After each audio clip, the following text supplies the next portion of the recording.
Hello everyone, कैसे हैं आप लोग। आज की इस वीडियो में मैं डिस्कस करने जा रहा हूँ दीपक नाइट्रेट लिमिटेड कंपनी के बारे में कि कंपनी काम क्या करती है, कंपनी का बिजनेस मॉडल कैसा है, कंपनी के फंडामेंटल कैसे हैं। कंपनी ने जो अभी दिसंबर क्वार्टर थ्री फाइनेंशियल रिजल्ट को फरवरी मंथ में डिक्लेयर किया है, कंपनी का क्वार्टरली रिजल्ट कैसा रहा, कंपनी के शेयर होल्डिंग पैटर्न कैसा है और कंपनी का चार्ट कैसा है। तो कई सारी चीजें आज की इस वीडियो में हम डिस्कस करने जा रहे हैं। तो सबसे पहले बात कर लेते हैं कि ये जो दीपक नाइट्रेट कंपनी है, ये काम क्या करती है। देखिए, दीपक नाइट्रेट एक इंडियन कंपनी है जो कि केमिकल सेक्टर में काम करती है। ये कंपनी 1970 में रजिस्टर्ड हुई है। कंपनी कई तरीके के केमिकल प्रोडक्ट्स को बनाती और बेचती है, जैसे manufacturing of nitric acid, manufacturing of nitrates, manufacturing of organic chemicals, manufacturing of pharmaceuticals and cosmetic ingredients. इसका मतलब ये है कि ये कंपनी फार्मास्यूटिकल सेक्टर में भी काम करती है। अब हम बात कर लेते हैं कंपनी के फंडामेंटल के बारे में। देखिए, फंडामेंटल में सबसे पहले जान लेते हैं कंपनी का मार्केट कैप कितना है। देखिए, यहाँ पर 28,070 करोड़ का कंपनी का मार्केट कैप है। अगर करंट प्राइस के बारे में बात करूँ तो कंपनी का करंट प्राइस 2,058 रुपये है। कंपनी के हाई के बारे में बात करूँ तो स्टॉक का जो हाई है 3,169 रुपये है। और कंपनी अगर मैं लो के बारे में बात करूँ स्टॉक के, तो 1,790 रुपये यहाँ पर लो देखने को मिला हुआ है। इसका मतलब कि स्टॉक का जो करंट प्राइस है अपने जो 52 वीक लो है उससे थोड़ा सा ऊपर ट्रेड कर रहा है। अब हम बात कर लेते हैं stock price to earning ratio के बारे में। देखिए, यहाँ पर स्टॉक पीई देखने को मिला हुआ है 40.70, बुक वैल्यू है 373 रुपये। इसका मतलब है यहाँ पर आप मान के चलिए जो स्टॉक ने जो है करीब बुक वैल्यू से 6 गुने पर स्टॉक का करंट प्राइस अभी ट्रेड कर रहा है। डिविडेंड यील्ड के बारे में बात करें तो 0.37% देखने को मिल रहा है। आरओसी यानी कि रिटर्न ऑन कैपिटल एम्प्लॉयड की बात की जाए तो 21.6% है। आरओई की बारे में बात करें तो 16.4% देखने को मिला हुआ है। फेस वैल्यू की बात की जाए तो 2 रुपये यहाँ पर फेस वैल्यू देखने को मिल रही है। इंडस्ट्री पीई के बारे में बात की जाए तो इंडस्ट्री का पीई 28.50 देखने को मिल रहा है। अब हम बात कर लेते हैं कंपनी के ऊपर कितने करोड़ का कर्ज है यानी कि डेट है। देखिए, कंपनी के ऊपर 857 करोड़ का यहाँ पर डेट है। रिजर्व है कंपनी के पास 5,061 करोड़ का। इसका मतलब कि कंपनी के रिजर्व के मुकाबले कंपनी का जो डेट है कम देखने को मिल रहा है, जो कि इसके लिए एक पॉजिटिव पॉइंट है। यहाँ पर बात कर लेते हैं कंपनी के पास कितने करोड़ की टोटल एसेट है। देखिए, कंपनी के पास 7,009 करोड़ की टोटल एसेट है। नेटवर्थ की बात की जाए तो कंपनी के पास 5,088 करोड़ का नेटवर्थ देखने को मिल रहा है। अब हम यहाँ से सीधे चलते हैं कंपनी के क्वार्टरली रिजल्ट पर और जानते हैं कि कंपनी का इस क्वार्टर में क्वार्टरली रिजल्ट कैसा रहा। अब आपके सामने है कंपनी का क्वार्टरली रिजल्ट। देखिए, यहाँ पर जो मैंने कंपनी का क्वार्टरली रिजल्ट ओपन किया हुआ है ये कंसोलिडेटेड रिजल्ट है। कंसोलिडेटेड रिजल्ट में सबसे पहले हम बात कर लेते हैं सेल्स के बारे में। देखिए, यहाँ पर हमें केवल दो सेक्शन पर इस समय फोकस करना है। पहला है दिसंबर 2024 का रिजल्ट, यानी कि जो कंपनी ने अभी फरवरी मंथ में रिजल्ट डिक्लेयर किया है ये उसका जो है डेटा है। और सेकंड सेक्शन है हमारा दिसंबर 2023 का रिजल्ट, यानी कि दिसंबर 2023 का रिजल्ट है। इन दोनों सेक्शन पर अभी हमें फोकस करना है। तो सबसे पहले बात कर लेते हैं सेल्स के बारे में। यहाँ पर जो है 1903 करोड़ की यहाँ पर सेल्स देखने को मिली हुई है। प्रीवियस ईयर दिसंबर 2023 में देखेंगे तो 2009 करोड़ की सेल्स देखने को मिली है।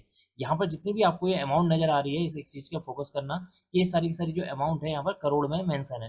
तो कुल मिलाकर देखा जाए इस क्वार्टर में कंपनी का जो सेल्स है वो हल्की सी गिरावट देखने को मिली हुई है। बात कर लेते हैं एक्सपेंसेस यानी कि खर्चों के बारे में। इस क्वार्टर में कंपनी ने 1735 करोड़ के खर्चे किए हैं। प्रीवियस ईयर दिसंबर 2023 में देखेंगे तो 1705 करोड़ के यहाँ पर एक्सपेंसेस किए थे।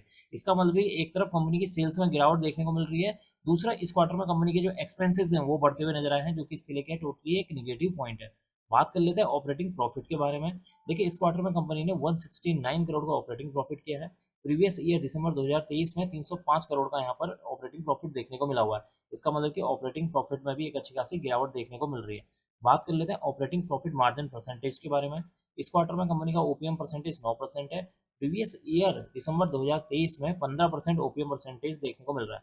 इसका मतलब कि ओपीएम परसेंटेज को भी अगर हम year on year wise compare करते हैं तो इसमें अराउंड 6% की गिरावट देखने को मिली हुई है, जो कि इसके लिए टोटली एक निगेटिव पॉइंट है। बात कर लेते हैं नेट प्रॉफिट के बारे में। देखिए, इस क्वार्टर में कंपनी का नेट प्रॉफिट 98 करोड़ है। प्रीवियस ईयर दिसंबर 2023 में नेट प्रॉफिट 202 करोड़ देखने को मिला हुआ है। इसका मतलब है कि कंपनी के नेट प्रॉफिट में भी एक अच्छी खासी गिरावट देखने को मिली है, जो कि इसके लिए एक और निगेटिव पॉइंट है।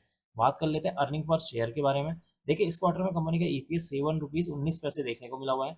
प्रीवियस ईयर दिसंबर 2023 में 14 रुपये 81 पैसे ईपीएस देखने को मिल रहा है। इसका मतलब कि ईपीएस में भी एक अच्छी खासी गिरावट देखने को मिल रही है।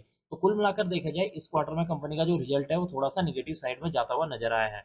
अब हम यहाँ से बात कर लेते हैं कंपनी के शेयर होल्डिंग पैटर्न के बारे में। अब आपके सामने है share holding pattern. Share holding pattern में जानेंगे कि जो कंपनी के प्रमोटर्स हैं उनके पास कितनी होल्डिंग बची हुई है। यहाँ पर हम देखें दिसंबर 2024 क्वार्टर के अनुसार यहाँ पर 49.24% की जो होल्डिंग है प्रमोटर्स के पास है।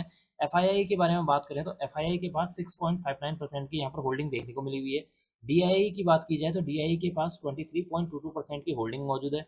पब्लिक सेक्टर में देखेंगे तो पब्लिक के पास 20.94% की यहाँ पर होल्डिंग पब्लिक के पास मौजूद है। अगर हम इसको कंपेयर कर लेते हैं प्रीवियस क्वार्टर के साथ सितंबर 2024 के पास, तो यहाँ पर देखेंगे कि प्रमोटर की जो होल्डिंग है इस क्वार्टर में भी चेंज नहीं हुई थी, लेकिन एफआईआई ने अपनी इस क्वार्टर में यानी कि सितंबर 2024 में 6.68% देखने को मिल रही है, दिसंबर 2024 में 6.59%, यानी कि एफआईआई ने अपनी जो होल्डिंग है वो थोड़ी सी डिक्रीज की है। डीआईआई के बारे में बात की जाए तो डीआईआई ने यहाँ पर प्रीवियस क्वार्टर के मुकाबले इस क्वार्टर में अपनी जो होल्डिंग्स है वो इंक्रीज की है। तो एक तरफ जो है एफआईआई ने डिक्रीज की है, तो दूसरी तरफ डीआईआई ने यहाँ पर पोजीशन इंक्रीज की है। तो कुल मिलाकर देखा जाए कंपनी का जो शेयर होल्डिंग पैटर्न है मुझे ठीक ठाक देखने को मिला हुआ है। एक बार हम जान लेते हैं कि कंपनी के जो प्रमोटर हैं उनमें किसका नाम यहाँ पर मेंशन है। तो ये कई सारे लोग हैं जिनका नाम यहाँ पर प्रमोटर की लिस्ट में शामिल है। अब हम यहाँ से सीधे चलते हैं कंपनी के चार्ट के ऊपर और चार्ट के ऊपर जानते हैं कि कंपनी का इस समय जो है चार्ट की सिचुएशन कैसी है। देखिए यहाँ पर अब आपके सामने है कंपनी का चार्ट, और यहाँ पर मैंने जो चार्ट ओपन किया हुआ है ये डे का चार्ट है, और इस डे के चार्ट में ये जो आपको येलो कलर की लाइन नजर आ रही है ये है 50 डीएमए। डीएमए का मतलब है डेज मूविंग एवरेज, यानी कि 50 डेज मूविंग एवरेज है।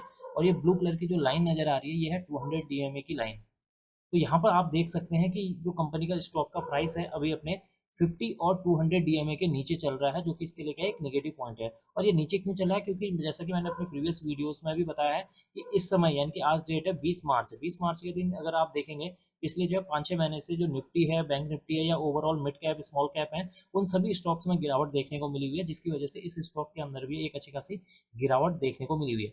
जैसे ही स्टॉक का प्राइस अपना इस 2400 के लेवल को ब्रेक करता है, 2400 के लेवल को ब्रेक करने के बाद एटलीस्ट जो है 2 से 3 दिन इसके ऊपर सस्टेन करेगा, तब इस स्टॉक के अंदर वापस एक तेजी आ सकती है। इस समय यहाँ पर अगर मैं सपोर्ट के बारे में बताऊं तो 1750 से लेकर 1730 और 1770, ये जो एक एक जोन है 1770, यानी कि आप मान सकते हैं 1730 से लेकर 1770 तक का जो जोन है ये इसके लिए एक मेजर सपोर्ट के तौर पर काम करने वाला है, क्योंकि ये वो लेवल है 1730 से लेकर 1770 का, ये वो लेवल है जहां पर स्टॉक ने के प्राइस ने पहले भी यानी कि 2022 और 2023 में इस लेवल पर सपोर्ट लिया, और अभी भी इसी लेवल पर सपोर्ट लेने के बाद यानी कि इसी लेवल पर सपोर्ट लेने के बाद वापस स्टॉक का प्राइस जो है ऊपर की ओर को मूव किया है। तो हो सकता है कि आने वाले दिनों में इस स्टॉक के अंदर आपको एक अच्छी खासी तेजी देखने को मिल सकती है। तो ये रहा इस स्टॉक के बारे में चार्ट एनालिसिस, कंपनी के फंडामेंटल्स के बारे में। आप मुझे कमेंट बॉक्स में कमेंट करके बता सकते हैं कि आपको इस कंपनी के फंडामेंटल्स कैसे लगे। अब मैं इस वीडियो को यहीं पर एंड करूंगा। उम्मीद करता हूं कि आपको यह वीडियो पसंद आई होगी। अगर आपको यह वीडियो पसंद आई तो please like, share and subscribe करना ना भूलें। Thank you.